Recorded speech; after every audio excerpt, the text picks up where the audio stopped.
All right, Dodgers Nation, here we go. The moment we've all been waiting for is finally here. After a long, emotional, and sometimes frustrating season, the Los Angeles Dodgers are officially heading to the World Series. Yeah, it's been a ride full of ups and downs, and now the stage is set for an epic showdown. The opponent? The Toronto Blue Jays. The first two games are going to be north of the border, in a city that hasn't seen a World Series in more than 3 decades. That place is going to be absolutely electric, and the Dodgers are walking straight into the storm to try and steal home field momentum early. Now, there's one name that's been the center of every conversation over the last 48 hours, Tanner Scott. The left-handed reliever who was once seen as one of the key arms in this bullpen could be returning to the active roster just in time for the World Series. It's wild to think about, considering he was removed back in the Division Series due to that minor medical procedure that made him ineligible for the National League Championship Series. But now he's healthy again, throwing without pain, and waiting for that final call from the Dodgers coaching staff. The question everyone's asking is, should the Dodgers bring him back? And honestly, it's not as easy as it sounds. On paper, having a fully healthy Tanner Scott back sounds great. He's a veteran, a lefty with experience, someone who can handle high-pressure moments, at least when he's locked in. But the reality is, his regular season was rough. He blew multiple saves, struggled with command, and just never looked like the reliable guy the Dodgers thought they were getting when they signed him for that big contract in the offseason. If you ask me, this is one of those impossible decisions that can really define how the rest of the series goes. Because if you take him back and he's still not right, that could cost you a game or even the whole series. But if you leave him off and the bullpen starts to fall apart early, then everyone will question why you didn't bring him back in the first place. It's a gamble either way, and Dave Roberts and the coaching staff have a tough call to make here. Now, we all know the Dodgers bullpen has been one of the biggest question marks all season long. It's been unstable, inconsistent, and, at times, downright scary to watch. But in October, something clicked. The combination of starting pitchers stepping into relief roles changed everything. Yoshinobu Yamamoto threw that complete game masterpiece, the first time in over 20 years that a Dodgers pitcher has gone the distance in the postseason. Then there's Roki Sasaki, who transitioned from being a starter to becoming this hybrid closer, handling high-leverage innings like he's been doing it for years. And on top of that, Emmett Sheehan, another young starter, has been lights out as the setup man. These two, Sasaki and Sheehan, aren't natural bullpen guys, but right now they're absolutely dominating in those roles. It's the kind of unexpected storyline that defines playoff baseball. You take two guys who are meant to start games, throw them into pressure-packed situations out of the pen, and suddenly they're shutting teams down like seasoned veterans. So, with the bullpen actually performing well lately, the question becomes, do you really want to mess with that chemistry? Because bringing Tanner Scott back means someone else loses a spot. And when your current formula is working, when your pitching staff has just taken you through the Brewers and then the Phillies to reach the Fall Classic, it's tough to justify shaking things up. Especially when both Sasaki and Sheehan have proven they can handle the heat better than anyone expected. Both of them have stepped into moments where the season was on the line and delivered. That's the kind of reliability that can't be ignored heading into a World Series. But again, you can't ignore the fact that Tanner Scott is the highest paid reliever on the team. The Dodgers made a big investment in him during the offseason, believing he would be one of the key arms to stabilize the bullpen. When you pay that much money for a guy, there's always going to be pressure to use him, especially when he's saying he feels healthy and ready. That's what makes this such a complicated call. It's not just about numbers. It's about trust, timing, and how much risk you're willing to take on the biggest stage in baseball. Let's be honest, though. Even if the Dodgers decide to activate Scott, there's no guarantee he'll even see much action. The coaching staff could bring him in as a backup option, someone who's there just in case. Because the reality is, the Dodgers can't afford to experiment during the World Series. Every inning, every pitch, every decision is magnified.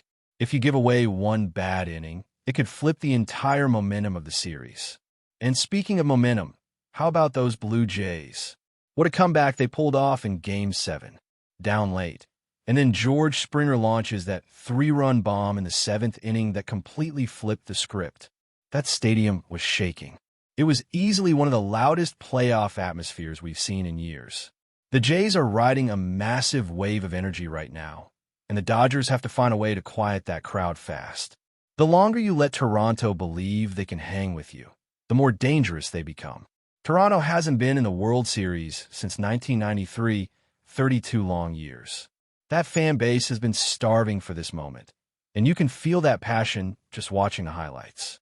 The Rogers Center is going to be absolutely rocking on Friday night, with every pitch, every out, every swing feeling like life or death. The Dodgers have to weather that early storm. If they can take one of those first 2 games on the road, it completely changes the narrative when the series comes back to Los Angeles. The pressure is on, not just for the players, but for the coaching staff too. The decisions they make over the next 72 hours will shape how the entire series unfolds. Do they stick with what's been working? Or do they take the risk and bring Tanner Scott back into the fold, hoping that he's truly over those struggles and ready to contribute? Either way, every choice is going to be scrutinized, and there's no safety net. And that's what makes October baseball so incredible. It's unpredictable. It's emotional. One moment you're celebrating a complete game shutout, and the next you're watching your bullpen implode. The Dodgers have been through all of that this season, and yet here they are, back in the World Series, with a shot to make history. It's been over a century of baseball in this franchise, and they've never gone back-to-back as champions. That's the challenge they're staring at right now. So yeah, it's going to be intense. The lights, the noise, the pressure, it's everything you could want from the biggest stage in baseball. The Dodgers are battle-tested, the Blue Jays are hungry, and the energy around both teams is off the charts. The countdown is on. Friday night, Toronto, Game 1 of the World Series. Dodgers versus Blue Jays. It's time to see who's ready to rise, who's ready to deliver, and who's ready to write their name into baseball history. If there's one thing that defines this Dodgers team, it's resilience. Every time they've been counted out this season, they've found a way to fight back. When the bullpen looked broken, when injuries piled up, when critics started saying they didn't have the firepower to go deep in October, this team regrouped, adjusted, and came back stronger. That's the kind of mentality you need heading into a World Series. It's not just about talent. It's about being able to handle chaos, to stay composed when everything around you is falling apart. And right now, that mental toughness might be their biggest weapon against a Toronto team that's playing with house money and absolutely nothing to lose. Let's talk about the pitching rotation, because that's been the backbone of this entire postseason run. Yamamoto, man, what a story he's become. From the moment he stepped on the mound in his first playoff start, you could feel he was built for this. The poise, the precision, the confidence. It's like he's been pitching in October his whole life. That complete game against Milwaukee wasn't just historic, it was a statement. It told the rest of baseball that the Dodgers' ace isn't afraid of the spotlight. And when you have a guy like that leading your rotation, the whole team feeds off it. Then there's Roki Sasaki. Remember when everyone questioned whether moving him into the bullpen was the right move? Well, I think that question's been answered. Sasaki has turned into one of the most reliable arms in this entire postseason. The way he attacks hitters, the calm he shows in the 9th inning when everything's on the line, it's unreal. He might not have the traditional closer label, but that's what he's become, and he's thriving in that role. Emmett Sheehan, too, deserves massive credit. This kid has been fearless. Whether it's coming in to face the heart of the lineup or pitching out of a jam with runners on base, he's shown nerves of steel. These young arms have transformed the identity of this Dodgers bullpen, and that's why it's so hard to imagine shaking that up now. Still, we can't ignore the potential upside of having Tanner Scott ready. Even if he doesn't pitch right away, just having another experienced lefty in the bullpen could be valuable. The Blue Jays have a lineup stacked with right-handed power, but there are a few dangerous left-handed bats that could make a difference late in games. Someone like Scott, when he's locked in, gives you that matchup flexibility that could turn an inning around. But it all depends on whether he's really 100%. The postseason isn't the place for guessing games, and if there's even a hint of doubt about his readiness, that could be the deciding factor in whether he's activated or not. What makes this series even more fascinating is the contrast between these two teams. The Dodgers are loaded with experience, guys who've been on this stage before, who know the weight of every pitch. The Blue Jays, on the other hand, are this young, emotional, fearless group playing like it's destiny. They weren't supposed to be here, and yet they fought through every obstacle to reach this point. That kind of energy is dangerous, especially in front of their home crowd. It's not just noise, it's belief. The Dodgers have to silence that belief early. Offensively, Los Angeles needs to bring that same patient, disciplined approach that got them here. The Blue Jays' pitching staff has been excellent, but they're not invincible. The key for the Dodgers will be forcing deep counts, wearing down starters, and making the bullpen work early. The longer the games go, the more those at-bats compound, and that's when the Dodgers' experience starts to show. Mookie Betts, Freddie Freeman, and Will Smith have been the steady forces in this lineup, but it's going to take production from top to bottom. You can't win a World Series with just your stars. You need the unexpected heroes, too. The guys hitting 6th, 7th, 8th. Those are the ones who end up changing games in October. And honestly, that's what's made this Dodgers postseason run so interesting. Every round, it's been someone different stepping up. One night, it's the veterans. The next, it's a rookie making a diving catch or delivering a clutch hit. That balance of experience and youth is what makes this roster special. When everything's clicking, they can beat you in so many different ways. Power, speed, defense, pitching, they have it all. But they've also learned the hard way that one bad inning can flip everything. That's why these days leading up to Game 1 are so important. It's not just about rest. It's about preparation. The Dodgers need to enter this series sharper than ever. Toronto's coming in red hot after that comeback win, and momentum like that can be dangerous. The Dodgers have to reset, refocus, and remind themselves that the team with the most poise usually wins in October. You can't get caught up in the noise, the hype, or the headlines. This is about execution, plain and simple.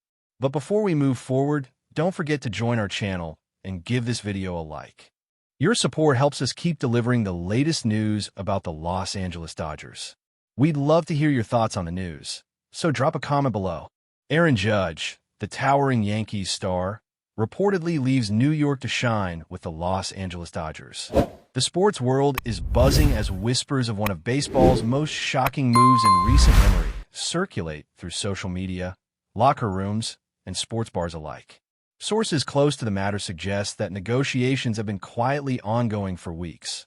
Though neither team has confirmed the deal, yet the rumblings are loud enough to make even casual fans stop mid-scroll. Judge, known for his prodigious home runs, intimidating presence at the plate, and leadership on and off the field, has been a symbol of New York's baseball resilience. Rumors claim that the Dodgers, hungry to dominate the National League, saw an opportunity they couldn't resist. Los Angeles has reportedly offered a combination of top prospects, cash considerations, and future draft picks to make the deal appealing to the Yankees, who have been grappling with rebuilding questions and salary cap pressures. The thought of Judge donning the Dodgers' iconic blue and white already sends shockwaves through fan communities. Yankees fans are reportedly devastated, taking to social media to express disbelief and grief, while Dodgers supporters are buzzing with anticipation, imagining the colossal home runs Judge could launch at Dodger Stadium. Insiders suggest that Judge himself has been intrigued by the idea of a West Coast adventure, a new challenge, and the chance to chase a championship with a team that has been consistently in contention. While official statements remain elusive, the speculation has sparked endless debates. How will Judge fit into the Dodgers lineup? Will the Yankees regret letting go of a franchise icon? And perhaps most importantly, is this the beginning of a new era in Major League Baseball where players of Judge's caliber shift teams in blockbuster moves more frequently? For now, fans are left with tantalizing hints, eager for confirmation, and bracing themselves for what could become one of the most talked-about trades in recent baseball history. The baseball world waits with bated breath. Could Aaron Judge truly swap the Bronx for Los Angeles? Only time will tell, but the rumor alone has already rewritten the headlines and set the rumor mill on fire. That's all for this update. If you enjoyed the video and want to stay up to date with exclusive news about the Los Angeles Dodgers, be sure to subscribe to our channel and hit that like button. We always appreciate your comments and feedback. See you in the next video.